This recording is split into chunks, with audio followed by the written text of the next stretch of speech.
What is going on, you guys? Petplatypus here, and it's time to talk about Dragon Ball and Yu Yu Hakusho once again. Dragon Ball versus Yu Yu Hakusho Part 2. This time we're going to be talking about the writing structure / story structure of both series and the fights of both series. Dragon Ball fights versus Yu Yu Hakusho fights. Once again, I'm going to give you guys a spoiler warning, just in case you haven't seen Yu Yu Hakusho or Dragon Ball. There will be massive spoilers. So with that being said, let's get started.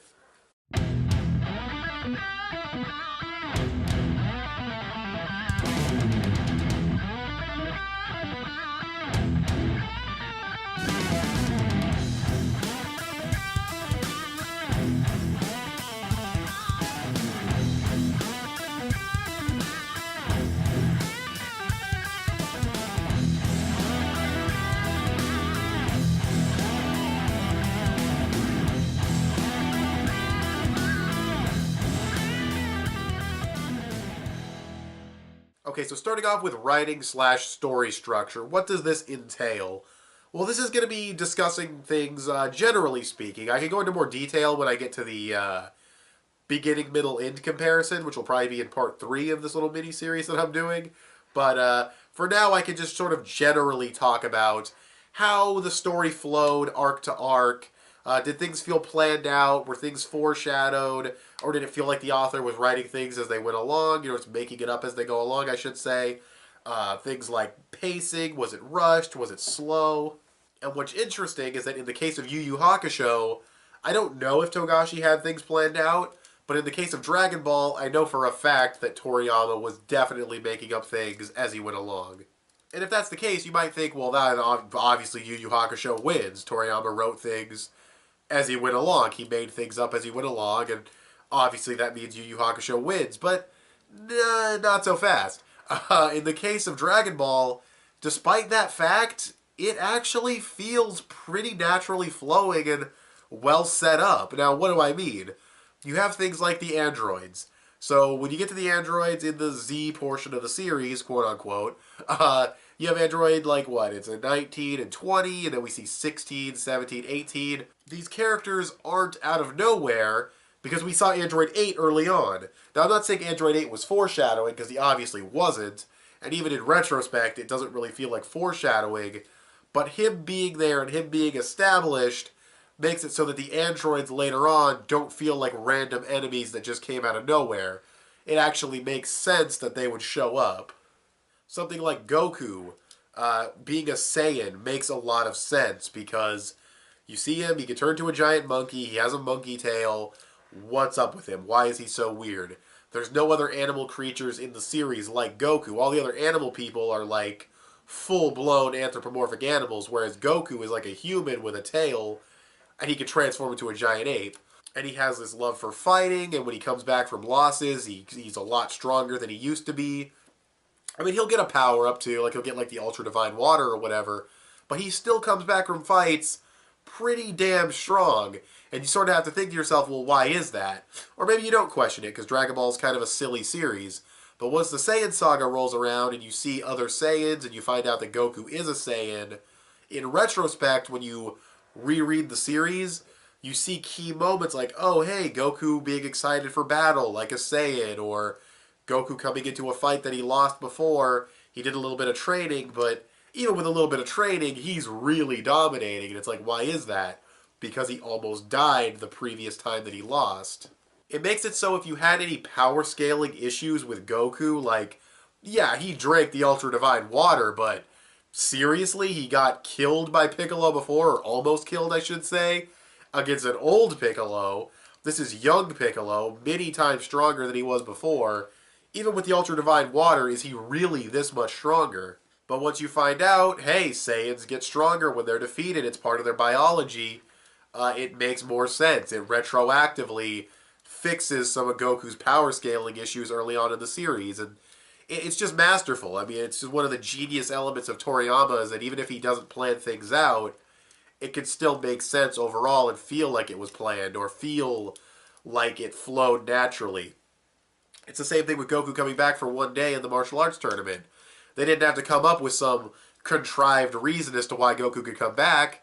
No Deus Ex Machina bullshit. It's just, oh, fortune teller Baba. She can bring back a fighter for a day. They have a halo, and she did that for Grandpa Gohan, and then she did it for Goku. Makes perfect sense. But it's not all sunshine and rainbows for Dragon Ball. There are times where things do come out of nowhere, like in the Buu Saga when Goku does reach his time limit, he goes back to Otherworld, and then older Kai is just like, hey, if I give you my life force, you can come back to life. It's like, oh, you can do that? Okay, that's alright, I guess. It's simple, so it's not too big of a deal, but it feels a little sudden. And then you have things like Trunks coming back in time and saying, yeah, androids 19 and 20. At least, I'm pretty sure the translation I have, at least on my shelf, I just pointed to my shelf, even though this is an audio recording, but whatever.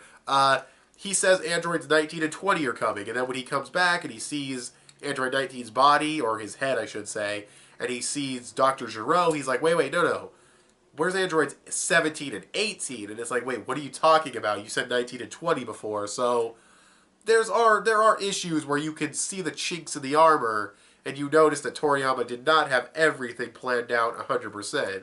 But when it does feel planned out, and it does feel like a naturally flowing setup, or foreshadowing, or whatever you want to call it, it definitely outweighs the bad. Well, that was a lot of Dragon Ball discussion. What was that other series? Oh yeah, Yu Yu Hakusho. Let's talk about that one real quick. In the case of Yu Yu Hakusho, I don't want to start off with the negatives since I just praised the shit out of Dragon Ball, but one of the key things that Yu Yu Hakusho, I feel, definitely it shows a kink in the armor where it's like, okay, I don't think Togashi planned that out. And it's a doozy. It's the whole genre of the series, because the first 19 chapters of the story, which, when it comes to pacing and story flow, this is also a negative as well, so it's quite the doozy, but in terms of actual, like, feeling like things planned out, it's a negative on that too, because the first 19 chapters of the story, like I was saying, they don't feel like the rest of the story. There's a lot more comedy, a lot more, I want to say maybe, I don't want to say slice of life because he's dead, so that's kind of ironic, but he's basically a guy who died, wasn't his time to die, he can come back to life, but he has to become a good person, and that just sort of feels like the story Togashi was telling. And then once the plot comes in, half a year later, 20 chapters, that's about half a year of serialization, the plot starts. And it feels completely different, and it's a total disjoint from the rest of the beginning of the series. Even though Yu Yu Hakusho is a great series and I really enjoy it, that is one thing the anime did way better. Cutting that stuff out made things feel way more cohesive, and that is probably the biggest writing fault of Yu Yu Hakusho. And when it comes to this category, it definitely hurts it. But as far as the rest of the series goes, you don't really have that issue too much. But one thing I will say, Yu Yu Hakusho doesn't really have much in the way of callbacks. Like, the androids, that's a callback to earlier. Fortune Teller Baba bringing Goku back, that's a callback. There's lots of callbacks like that where Toriyama used things from the past to make things in the future, but not make them feel like they came out of nowhere. Yu Yu Hakusho's arcs are almost episodic in that sense, where it's just like, here's one investigation, then the next investigation, and then Dark Tournament, and then the next fucking investigation or case or whatever you want to call it. And that's just sort of how it goes, at least up until the final tournament. Now, there's character development mixed in, and there's a few overarching plot lines like Hiei and his sister and everything, but it's pretty simplistic. And I'm not saying you can jump into Yu Yu Hakusho at any point and understand what's going on, but you almost can, kind of. Not quite, but yeah, it's not that it's poorly written. Again, it's a great series. It's just if I have to compare it to something else, and I'm comparing it to Dragon Ball, I sound a little bit more critical than I normally would be. I think it's very clear Dragon Ball wins this category, honestly, at this point. And again, I do have way more knowledge when it comes to Dragon Ball. This is something I mentioned. I don't know if it made it into the final recording of part 1, but if it didn't, I'll just say it right now. I eat, sleep, and breathe Dragon Ball at times because I know so much about the series. And in the case of Yu Yu Hakusho, I've only read the manga once, and I've only seen the anime once. So I really do apologize if I'm forgetting things that were really well foreshadowed in Yu Yu Hakusho, or things that did feel planned, or things that were called back to. I mean, like, for example, like, I could say, like, Koenma's pacifier was there the whole time, and then we find out that it has some crazy ability in the Chapter Black saga, but that was never foreshadowed. That was never set up. It's like, oh, it has this ability. Not bad, but if you compare that to something like Fortune Teller Baba, where it's like, oh, Goku came back to life, and it wasn't contrived or forced or a Deus Ex Machina, they just used a method that was previously established. Again, I want to stress, it's not like it's a bad thing that Koenma's pacifier could do what it did. It's just, it wasn't, like, foreshadowed or anything, and it didn't really need to be. Again, Yu Yu Hakusho's writing, for the most part, outside of, like, the beginning arc and everything, that fucking ghost stuff, its writing's pretty solid, and its narrative flow is pretty solid, if not a little bit basic and linear. So yeah, again, not bad. I just think Dragon Ball does it better. And like I said, Dragon Ball has chinks in its armor. There are moments where it's like, oh, Goku could just come back to life because the Elder Kai gave up his life force, or, oh, here's the Potara earrings, they can make you fuse, and that's established within like 5 pages. You know, there are little moments like that that feel sudden or convenient, so I'm not saying like Dragon Ball's perfect or nothing. I just think it deserves the win in this category. So the winner is Dragon Ball.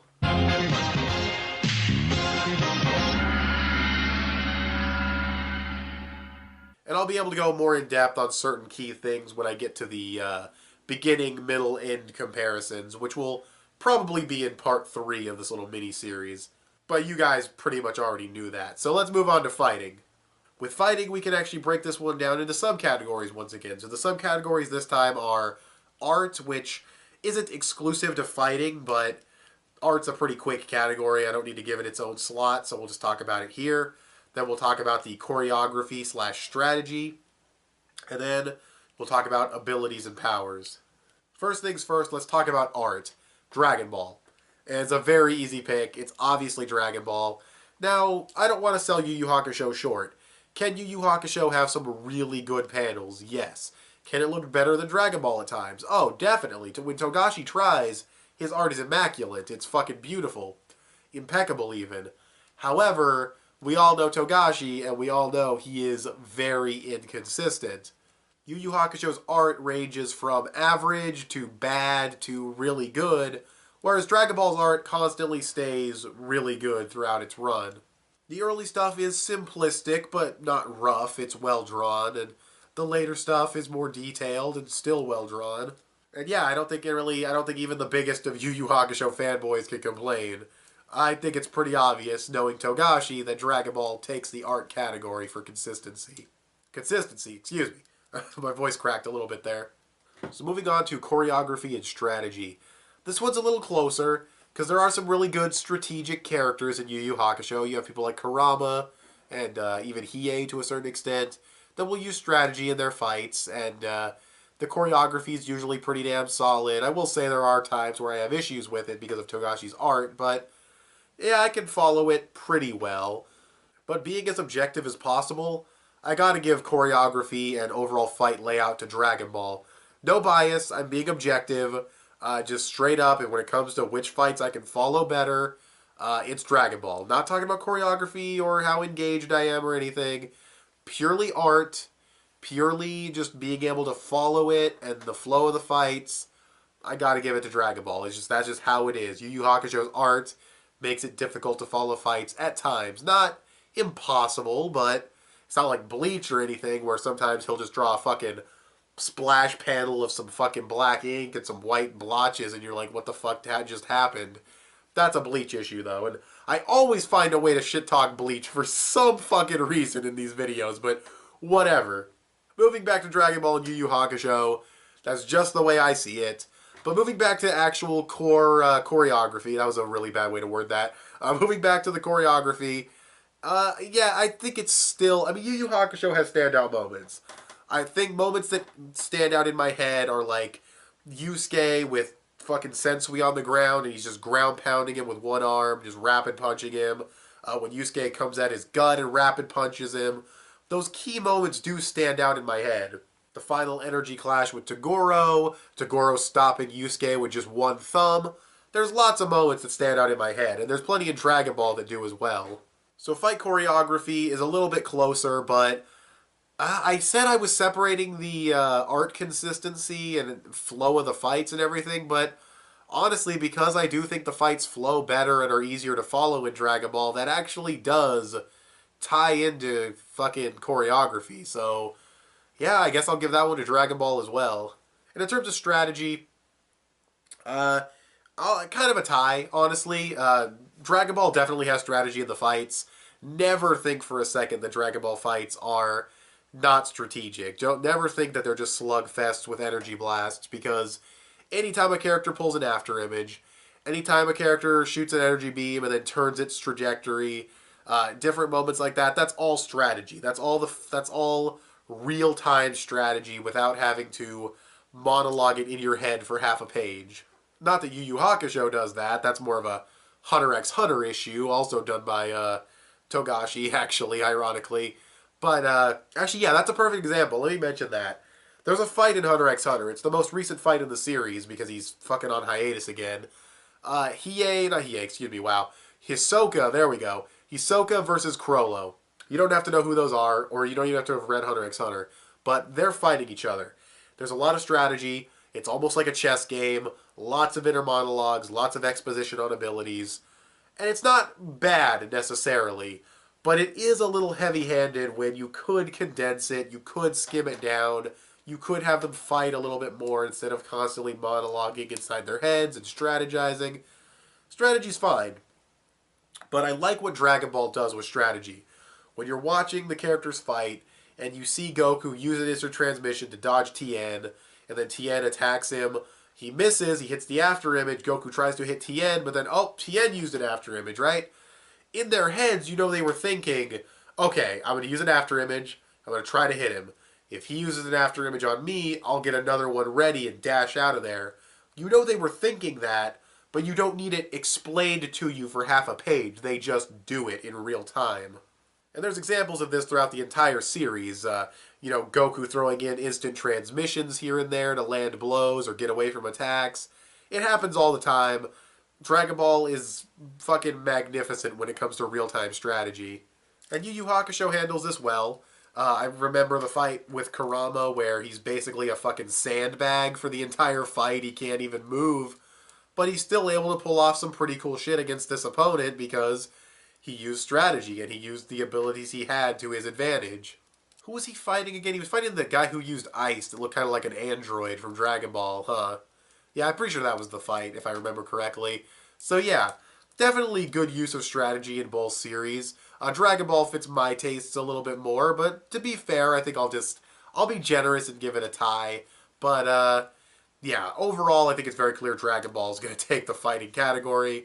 It's got fucking choreography, it's got artwork, it's got fight flow, all that stuff. So the only other thing to mention is powers and abilities. Which one has, excuse me, which one has more variety, which one's more creative, stuff like that. Honestly, I think this one might go to Yu Yu Hakusho, but not without a fight. That's not because I think Dragon Ball fights are, they have martial arts and they have energy blasts. No. Tien can grow multiple arms. He can clone himself. He can blind people. He has the life force zapping fucking tri-beam, which is really not so much a beam as much as like a fucking energy wall that comes down and just crushes whatever's underneath it and pushes it down. You have the Kienzan, which is a disc-based sharp energy attack. You have the special beam cannon, or the Makanko Sapo, which is a drilling attack. There's all kinds of different little tricks and techniques in Dragon Ball. What is it called? The Ki or whatever, which is where they focus and then blast at each other with like wind. They can block beams with powerful shouts and stuff like that. There's all kinds of little techniques like that. And I think that also is another strength of Dragon Ball, is that all those little techniques are used by a lot of characters, but they add to the strategy. You can see specific moments where they mix those techniques in with their combos or blocking attacks, and it really, really works. But on the other hand, all of the main characters of Yu Yu Hakusho, unlike the Dragon Ball cast, which share a lot of moves between each other, like Goku at one point uses a Kienzan, Goku and Krillin and Tien all know the Solar Flare, but I believe Krillin knows the multi-body technique. Actually, was that filler? No, that was filler, never mind. But, they do share techniques with each other, so when it comes to Yu Yu Hakusho, Yusuke's basically hand-to-hand combat and energy blasts. He has the spirit gun, the spirit shotgun, stuff like that. Kuwabara is a sword that can shapeshift. Hiei is a swordsman that has fire. And a sword that cannot shapeshift, which isn't really worth mentioning, but fuck it.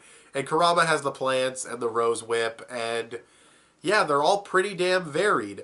I like that the Dragon Ball cast share a lot of techniques with each other. Oh, the Kamehameha, that's another one that pretty much everyone and their dog can do. It's cool that they share techniques, and it's cool that the characters have different strategies when using them, and all the characters do have different ways of fighting. Tien is a little bit more jab-focused. Vegeta is a very dominating fighter. He goes for hard hits and likes to really dominate over his opponents. Goku's an expert in close hand-to-hand combat. He's good at anticipating where an enemy's going to be, how to get them in the right spot for the attack that he needs to deliver. And yeah, Goku's really good at adapting to his opponents. So they have their subtle differences when it comes to fighting. Krillin, I don't want to say underhanded, but he's really good at sneak attacks. He's really good at catching them off guard and different things like that. So yeah, they have their subtleties, but all in all, the Yu Yu Hakusho main cast definitely has more variety between them. And because there's all kinds of demons and crazy magic spells, it leads to all kinds of crazy different abilities that the villains can use, or just other minor antagonists or whatever. Like, Dragon Ball has that.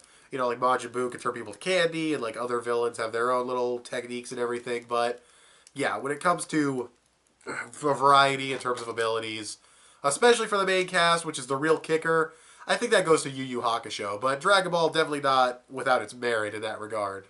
So my preference is definitely Dragon Ball, but it's a close one. And speaking objectively, because of the Yu Yu Hakusho cast, or the main cast, having more variety amongst themselves, I'll give Yu Yu Hakusho the slight edge. So, in terms of the fight category, what do we have? We have a tie for strategy. We have Yu Yu Hakusho taking abilities and powers in terms of variety, at least amongst the main cast. And then Dragon Ball takes art, and it also takes choreography and fight flow and stuff like that. So, Dragon Ball wins this category altogether.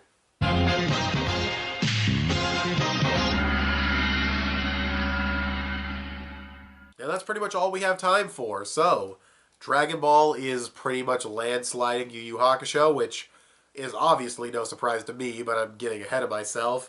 Let's see what happens in the final part, where we break down the beginning, middle, and endings of both series, as well as talk about villains. I forgot about talking about villains when it comes to the characters category, so I'm going to turn villains into a category in and of itself, and we will talk about that along with beginning, middle, and ending comparisons. So, with all that being said, what did you guys think of this video? Go ahead and tell me in the comment section below. Do you think I was fair? Do you think I was objective? Do you agree with me? Do you disagree? If you disagree, that's totally cool. Go ahead and tell me in the comment section below. You guys will follow me on Instagram or add me on PSN. I'm petplatypus on both. Give this video a thumbs up and share it on social media. Both those would help me out a lot. Subscribe if you haven't already, or if you like what you see in here. I want to thank you guys for watching, and I'll talk to you guys later. Bye.